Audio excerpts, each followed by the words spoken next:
And welcome back to Zanpakuto Creation Series. Today's Zanpakuto Creation Series request comes from, and I guess I am saying this, the Booby Taker.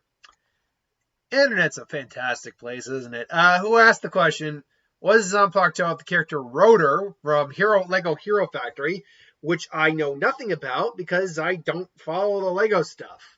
So you'll have to bear with me on this as I had to look up what I could about this character. And what I found out about this character is very limiting. What I did find out is that he is a bit twisted, has a bit of a wicked sense of humor, and is into the point where he likes to joke about when it comes to trying to decapitate someone. So there's not much I can go off of from that. Not much, but nothing. But I've worked with almost less. So, this character strikes me, the little I know can find about him, as a melee type, as Zanpakuto user. Nothing in depth, nothing methodical, nothing like that. Its standard sword would be katana. Its release would be slice and dice. Its name would be Weasel's Claw, Shikai wise, and Bankai would be Bladed Den of the Weasel, or Itachi no Sume, and Itachi no Ha no Sokatsui. So, and shocker, it's his spirit would be that of a weasel. So, in terms of what this Zanpakuto looks like when transforms, I think of it kind of like a weasel, but more closer to like a sickle. No, weasel. What am I talking about? I was thinking more kind of like a cleaver, but think of like a sickle, almost like a weasel's claw, almost like a sickle weasel, like from like Mari has. Think of it kind of like in those terms. I think of it kind of like that, just because. Think of it like a very beefy sickle, then, kind of like Yumajika's, but Yumajika's fake one at least fans out into this like fan of blades that looks like a peacock's tail. This would just be a very thick, meaty looking sickle, and what it actually does is that it's drawn. Anytime he strikes, it's immediately drawn to the user's head and neck area.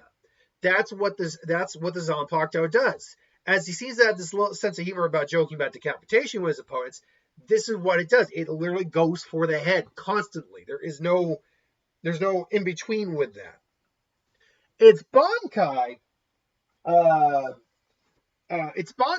would basically kind of, what's the best way to put it?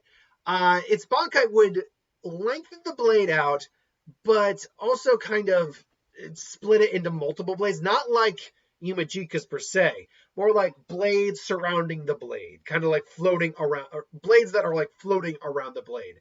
And what happens here is that the blades won't move necessarily independently of the user, but they'll move in tandem with the opponent.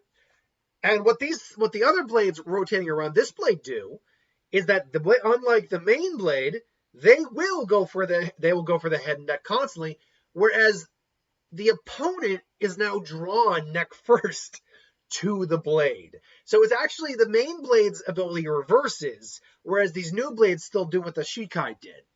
So you would think this would be an intensely dangerous Zanpakuto to have, and in many ways it is. However, again, spiritual pressure versus spiritual pressure is always a thing in Bleach. So if you've got an opponent who's that much stronger than you, or that much skilled, or has an ability like magnetism or something, which I say that out I don't think we have a Zanpakuto yet that does magnetism, which would be really cool. And I'm not sure if I've created one yet that has magnetism. I don't think I have. But yeah, as long as they don't have a higher Ryatsu or an ability that counters it, or just better at like attacking than you are, then yeah, you'll go for the neck and hopefully kill them. But if they don't, well, then you're kind of boned. Add on to the fact that just because you aim for the neck doesn't mean you're going to hit the neck.